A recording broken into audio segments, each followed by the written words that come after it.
more of the people who have positions of responsibility in municipalities, in a way, we're less occupied with struggling for positions of power, which we see quite frequently. And I hope I'm not offending my various friends among the political parties by saying that.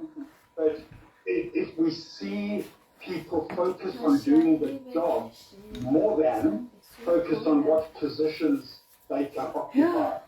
So, yes, we would prefer to see fewer negative stories. I really don't want to talk about any particular parties campaigning around these issues. But we would prefer to have less of that and more focus on what are the things that need to be done day by day in municipalities for these elections. And you raise a very important point, Mike, with regards to what the media is putting out. And as much as you say it's very important for what's working and what is not working in the country to be discussed. We heard the president yesterday when he was speaking at the 6th SA Investment Conference, and he spoke about a reporter who was saying, oh well, if these investments were going to happen anyway, what's the point? Almost just giving a bleak picture to what we were seeing in terms of the pledges that were made by investors to the country. What role do you think the media has in creating a picture that also still brings hope to South Africans in order for them to turn out and vote? Iyona nto esisele ngoba sekumanje iyona nto esisele bafasi ijeli. And if there are negative stories, if there are wrong things happening, the media has a clear duty to do that. Again, at the risk of offending my friends in the media, I would suggest that various people within the media refrain from personal spats online with politicians. And equally, politicians could perhaps refrain from some of the more bitter personal remarks that one tends to see flying around. Yes, we can disagree. Yes, the media has to highlight the things going wrong. I never would say we need sunshine journalism, but a simple, clear, objective, professional reporting of what's happening, rather than personalizing issues.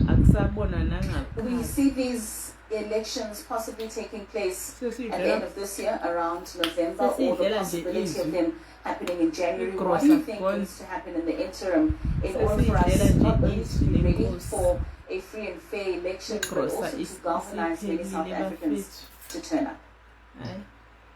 I'm really not the expert on motivation and check process. So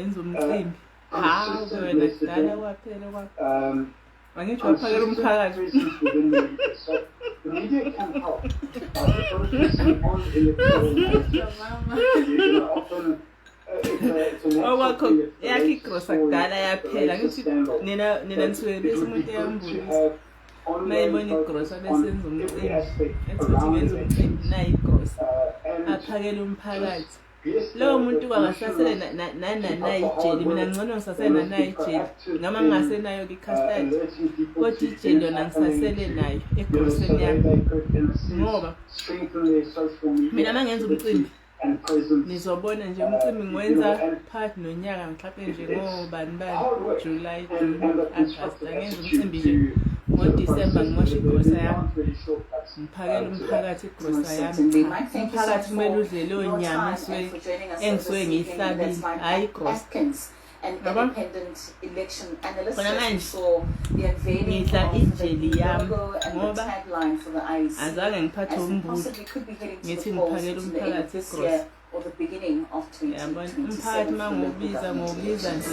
will return with more of our top stories okunye sekuyibonus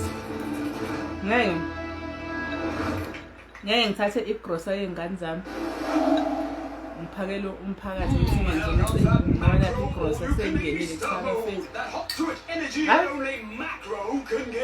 face kodwa ngikho lapha siyakhumbuzana nje bafethu ukuthi noma ungenanga ngoJanuary ngena ngoFebruary manje nayinyanga yaphela uMarch ngena mntakababa eGrocery yasiza bona nje sisadla ijeli namanje esayithola eGrocery mangangenanga nje-ke ngoJanuary February ngena manje yaba sithi sidla izwi kuyiphasika sibe sidla nezinto ey'khala kamnandi ojeli bethu amagrosa esasiwashaye ngoDisemba asibulawa yizwi kuphela sithi sidla izwi sibe sidla ojeli ngiyantshela khona manje nje yabona sele ijeli neviniga kuphela kodwa khona lokho kusho olukhulu ngoba nje ama-chips angeke uwadle engenayiviniga. Don't get stuck because of poor So network stability. ningayibukeli phansi Nothing bafethu should stop your business. ningayibukeli phansi Chelsea. igrosa ngifuna ukuvula izwi la sisharing izwi ngiyazi ukuthi noma ngingekho kwi-live kodwa uma ngabe i-life yami ngiyibona nizolithola leli zwi ngivula izwi ngoba kuyiphasika nami ngigqoke ithikithi ukuthi ngisekhona la ekukholweni angikakayibawo ngigqoke ithikithi ukuthi ngisekhona la ekukholweni ngivule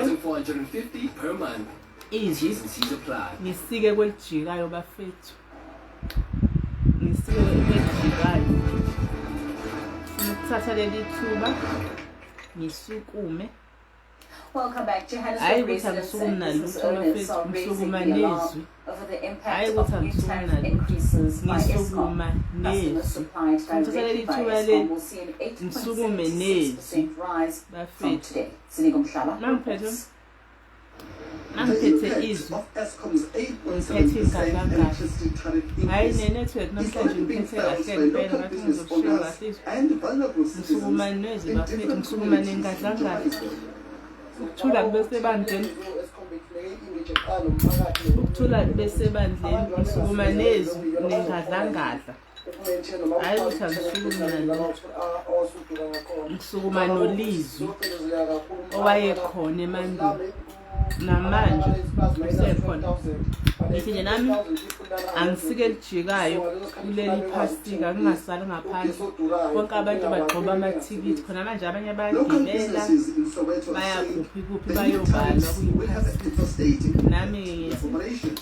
angisukumi nezwi namhlanje ngizosivula laphana kwabaseThesalonika khathi staff nakhona engene sapayithu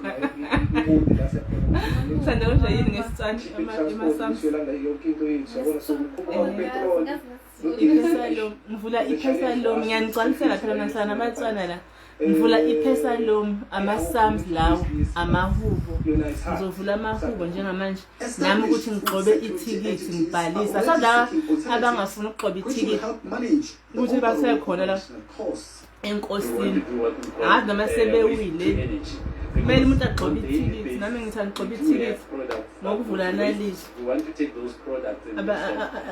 amaPesalom amatsana amaPesalom ama-Psalms amahubo lapha kaDavide bafethu ngizovula lapha kuDavide ngiyangiphazamisa ngisepulpiti ubuzani buza phela Eskom says the new electricity prices are necessary. They will ensure that the entity is able to carry out its mandate. nako ngizovula ihubo Africa 3 on Channel 405. I'm Zinigo Mhlaba in Johannesburg. ile The rising cost of paraffin amaPesalom alright ngizovula amahubo ihubo lesithathu lapha emahubeni kaDavide ihubo elifishane nje fanele ke iBhayibheli lesizulu For many in the Eastern Cape, angifuni ukuthi paraffin is ngixakise not ngikhulume just izwi fuel. lenkosi It ngifuna is ukufunda into survival. engi-understandayo But with isizulu prices surging kodwa by more like than ngamanye ngekhe lesizulu 11 sengizoyiluma khona la that iBhayibheli lami price athatha is ugogo fast becoming lesizulu unaffordable, pushing Kumele already ngithenge vulnerable households ngizoyiluma into khona la crisis. kulo leli In lesilungu communities battling akuzokufana constant nokuthi uNkulunkulu electricity uzoza ukuthi outages, Paraffin has become the default source of energy used to cook, heat homes, and provide the lighting. TV izonza ukuthi ngingatholi imali lapha ku-Facebook bangiphenelazele lokhu manje bangiphenelazele le background. Okay, Psalms 3.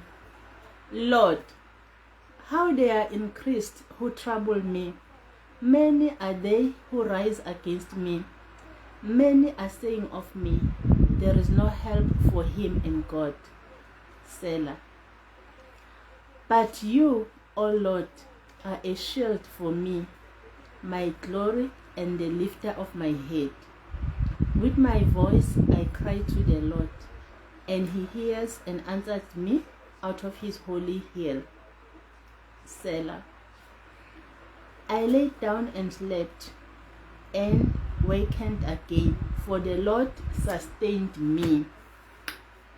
I will not be afraid of 10,000s of people who have set themselves against me round about. Arise, O Lord, save me, O my God, for you have struck all my enemies on the cheek. You have broken the teeth of the ungodly. Saving belongs to the Lord. Salvation belongs to the Lord. May your blessing be upon your people. Selah. Amen. That is the word of the Lord for today, guys. Okay, I'm going to share based on this word. uNkulunkulu laba fethu uthi noma ngabe kuthiwa kuningi okungivukelayo kodwa uNkulunkulu uhleze engakini yabo. Siyabona lapha ku verse 6 uze athi even though I will not be afraid of 10,000s of people who have set against themselves against me, you understand?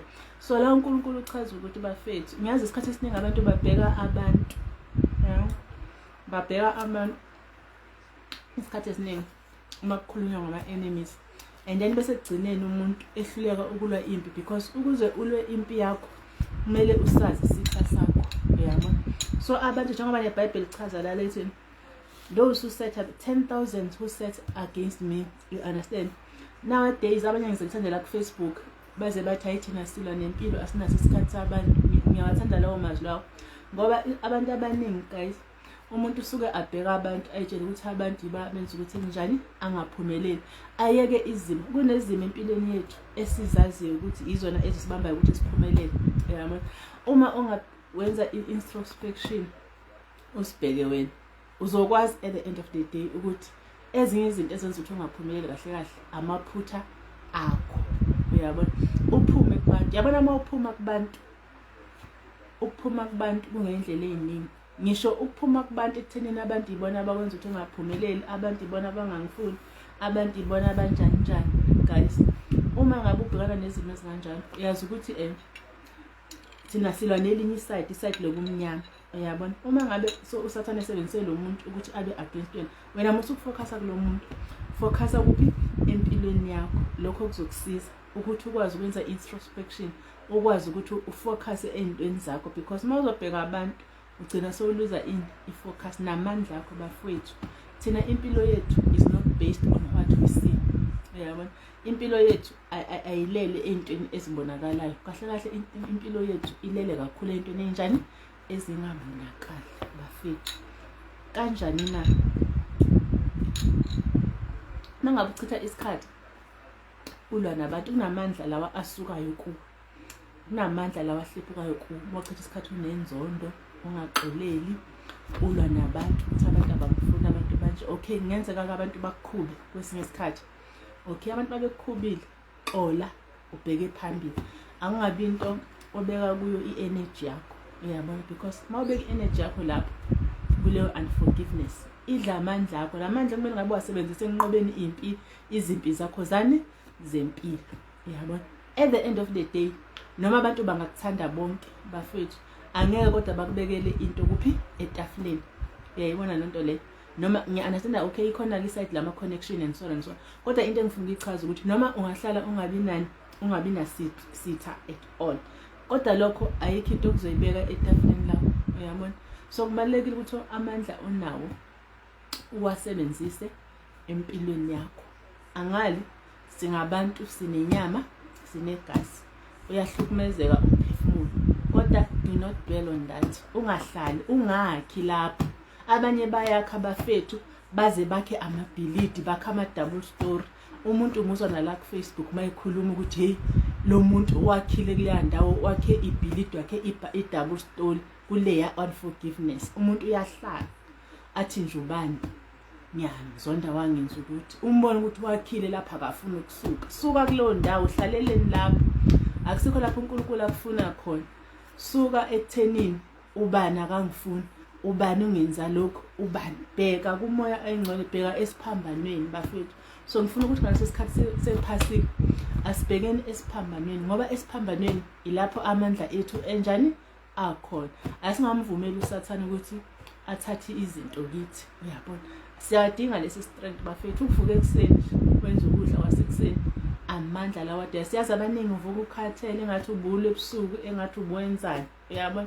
Ubumnyama beyazama ukutshontsha empilweni zethu. Musa ukuthi uvukile uphinde futhi uyicindezele ngemicabango yokucabanga abantu ukuthi ubani akangifuni ubani wenzani. Uyabona? Bheka esiphambanweni wazi ukuthi uNkulunkulu mawubheka kuye uzomnqobela. Uthi uzathi lapha eBhayibhelini he prepares a table in front of my enemies. Uyabona? Uzokwendlala itafula phambi kwezitha zakho. Akusiwe ozozendlalela itafula ngokuthi uyiprovele izitha zakho ukuthi kanje cha. Uyena uNkulunkulu ozowendlala itafula. Wena into okumele uyenze ukubheka kuphi esiphambanweni. Kanjalo uzogcina amandla akho ngoba masizalwa sifumbethe sisuke sifumbethe lamandla bafowethu. Njengomuntu uma izotshala usuke efumbethe imbewu ehambeke lembewu eyichitha. Zibuze namhlanje ukuthi amandla akho uwachitha kuphi. Amandla akho uwachitha ekutheni abantu babepostile la eFacebook bese abantu ekuphatha kabi ubone ngazathi basho ku usuhleli usubambelele lapho. Uyabona? Noma uwachitha ekubhekeni esiphambanweni. Let us look we cross bafethu. Asibhekene esiphambanweni ngoba esiphambanweni akhona amandla. Uyabona? Akhona amandla okuphila kuphi esiphambanweni. Singabheki abantu. Uyabona? Makwenzekile umuntu wakukhuba understand ukuthi lo muntu akazenzi kunento umoya omubi ongene kuye. Uyabona? Kunomoya angeke nithi nizalwa umama yedwa noma nizalwa umkhulu oyedwa bese uthola ukuthi angifunani kanjani igazi elilodwa okusho ukuthi ukhona umoya ongene komunye. Uyabona? Musukulwa ke wena nalo yilwa naloyo moya. Uyabona? Yilwa nalowo moya. Mawubona lo moya ukuthi awuniki attention uzodikibala uphume uyibone seku right part kwakho nalo muntu. Uyibone seku right umoya uzodikibala uzobona ukuthi kodwa mawushekeka nawe amandla akho ayasuka amandla mawusuka esiphambanweni ubheka kuphi ey'ntweni zalomhlaba. Ilelo zuke bafethu ngithi nje nami angisuke ejikayo ngoba ngichazile bafethu mangisukuma ngathi hayi ukuthi ngisukuma notho ngisukuma nezwi likaNkulunkulu. Bafethu uNkulunkulu akafuni naba perfect uthi kumele uzube 100%. Uyakuthuma nje ethi khuluma mina ngizoba nawe bafethu. Bazi kahle abadli beBhayibheli ukuthi isikhathi esiningi kuthunywa bona laba bangakwazi ukukhuluma into eqondile. Uyabona? Nakhumbula uMoses wathi ngeBhayibhelini engingizela kodwa uNkulunkulu wakhetha yena ezwakala bafethu. So ungazi uyibhekele naphansi uthi angisukumi usukuma nezwi ungasho angisukumi nalutho usukuma nalizwi likaNkulunkulu noma ngabe kuthiwa yizwe elilodwa kusala usukuma nezwi lokho uNkulunkulu akuphathisile. Yikho kumele nawe usike elijikayo ngoba senze njani la siyakhana kahle silokhu ngani amaKristu siyakhana siyindlu kaNkulunkulu. So nawe lokho okuncane ngaye ngithi noma semithi ngiyachaza ngenze isibonelo ngithi mina inqindi encane ibhlungu ngabe ibheka inqindi yakho uthi hawu inqindi yami ngathi ayizukuzwala ngoba incane usaba abantu abaphethe inqindi enkulu nawe eshaya ngenqindi yakhe encane uzozwakala khona incane injalo. Uyabona? Umamkhulu omunye wayevamise isho njalo ethi ungayeyi inqindi yakho noma incane shaya ngayo. Kunjalo ke nalapha ezweni ungasabi ukusike ejikayo ubusise wakha abantu bakaNkulunkulu ngalokho uNkulunkulu akuphe khona. In the mighty name of our Lord Jesus Christ. Siyabonga Moyingcwele, sibonge izwi nakule ntambama nje, sibonga izwi lakho. Siyazi ukuthi izwi lakho liyakha Jehova, siyazi ukuthi izwi lakho liyaduduza, siyazi ukuthi izwi lakho livula iminyango. Nakulo busuku banamhlanje siyabonga izwi osiphe lona lapha emahubeni esithathu kaDavide, in Jesus Christ of Nazareth, amen. Hayi siyabonga-ke bafethu, nami ngiqedele ijeli yami eyasala egroseni. Hayi good night.